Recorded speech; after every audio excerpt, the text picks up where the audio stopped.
guys, welcome back. My name is Tomi Adeniga. Quick one, I just want to share this video because someone asked me this question in my DM on Instagram. If you're not following me on Instagram, by the way, you should, because you have easy access. Sometimes it takes a while for me to come on YouTube, but on Instagram, I think I'm always on Instagram. So the person just arrived Canada and she wanted to find out. I am in Ontario, by the way. I might not be able to speak for other provinces, for Alberta and every other province, but in Ontario, I can speak for Ontario. Maybe not even everywhere in Ontario, because this country is big. Ontario alone is like a country on its own. So, but let me just still say this based on my own experience. So the person wanted to find out how she could access a hospital or getting a family doctor. So typically when you come into Canada, I don't know, there are so many pathways.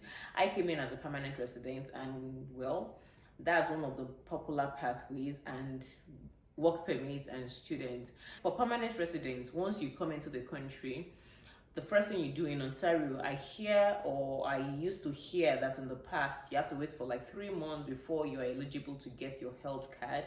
But that has changed because I got my own health card like almost immediately.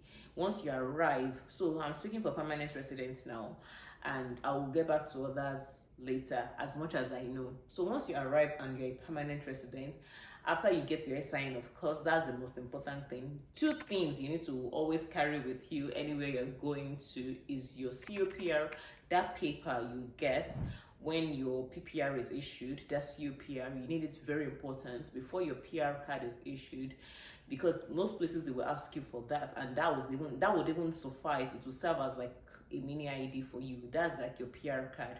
So you need that, and you need your SIN as well. You can either do your SIN at the airport, or you can go to any Service Canada to do your SIN. Very, very important. Without those 2, you might not be able to access a lot of things.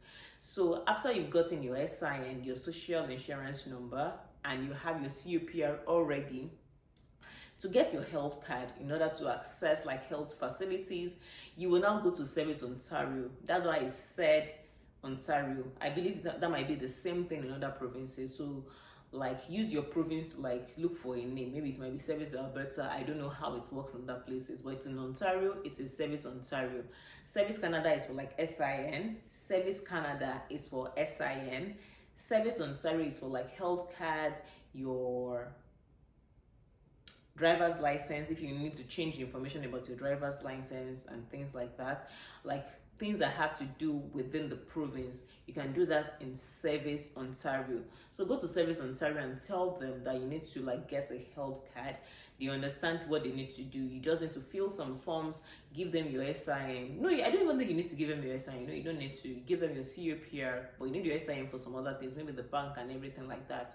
So give them your COPR, very important, and fill some forms, and they'll give you like a slip on that very day. That slip is as good as the ID card, pending when the physical like card would come in your mail. That slip that they give you would work, because I know someone that she arrived Canada, and this was the person that sent that to me, and I thought to like educate people. She arrived Canada, she was pregnant. Unfortunately, she lost the baby and she was in the hospital. Because she didn't have a health card, they had to pay out of pocket, and it was a lot of money, almost close to like $10,000 on the spot. Like to even access like emergency and everything, they had to pay out of pocket. Fortunately, they've been reimbursed back. I'm so sorry, because it was not a very good thing, like losing, and like they had to pay out of pocket and everything.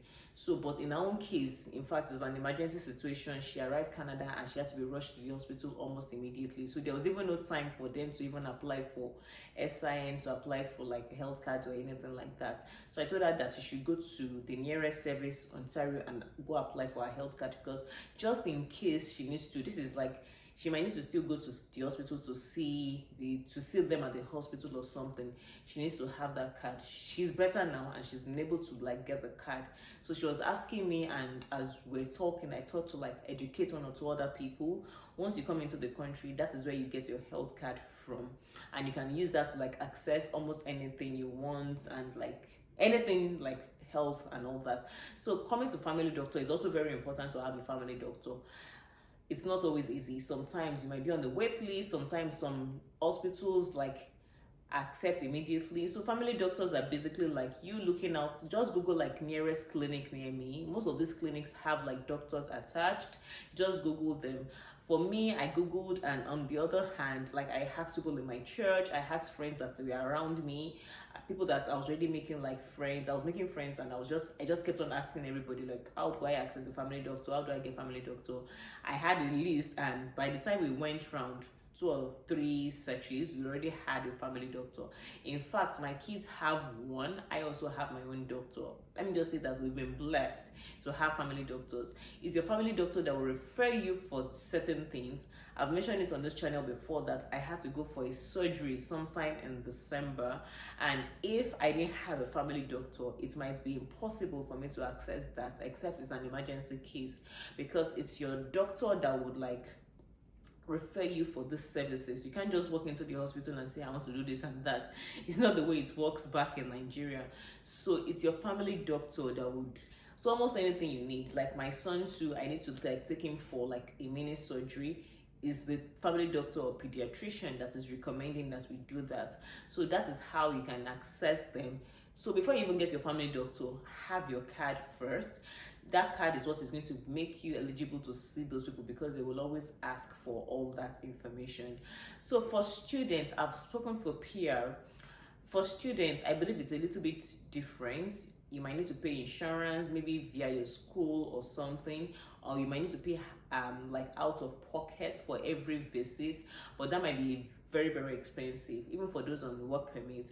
So the most important thing is that I think you should have like a general insurance that works for a lot of people. Maybe probably before you come into the country, or when you come into the country, just different schools or different regions have like different policies. So I can't say for everything. This is me just sharing information from people I have asked, and like, okay, how does it work? Some people say, oh, I paid for insurance with my visa, I paid for insurance when I arrived, I paid. So it's different for different people. You might just need to ask, like, how does it work where I am? You just have to ask. I can't say for that, but I know for permanent residents, that is usually the pathway, or that is how it usually goes.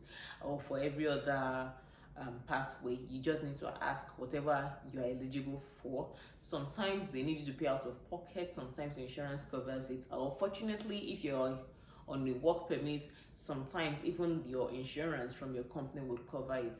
So basically, I just thought to quickly share that information with you. So one of the things, because healthcare is a big deal all over the world, it's also a big deal in Canada. You don't want to arrive the country and start paying for things that originally you shouldn't be paying for. One of the things that Canada, like, people are like happy to come to Canada about is free healthcare. But to be honest with you guys, it's not really that free. Sometimes, depending on your status, depending on, even as a PR, sometimes, like this case I presented or I said, they had to pay out of pocket. What if they didn't have that money at first?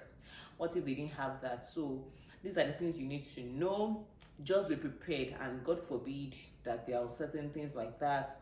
But these are the things that happen. I have seen it firsthand. I have seen it happen to people firsthand, and just have that at the back of your mind, because even as a student, if you're planning to come via study permit, have that at the back of your mind, that it's possible that if you need to visit the hospital, you might have a little bit of that. There might be some roadblocks, like they will ask you, because right now healthcare in Canada is, well, God have mercy. That's the only thing I'm going to say. God have mercy. So guys, just be prepared if you're coming into the country, whether you've landed, whether you're about to land, and that's just it. So if you have questions, you can send me a direct message on Instagram. I would always say this: my aim or my purpose is to help you, especially, I'm not trying to be biased here, but I have more information for permanent residents. If you're coming into Ontario, or you're about to land and you're just like uncertain about things to do, where to go from, you're scared, all those kind of things, because that really happened to me, and I'm just trying to use mine to like help people. You can reach out to me. Please just send me a DM. I used to say email, but to be honest with you, I don't get to read my emails as often as I can or as I should. So, but my Instagram, I read almost all my direct messages as soon as I can get them. You can send me a direct message on Instagram. My Instagram handle will be displayed on the screen, so you can just reach out. Thank you so much for watching, and I'll see you in my subsequent videos. Stay blessed.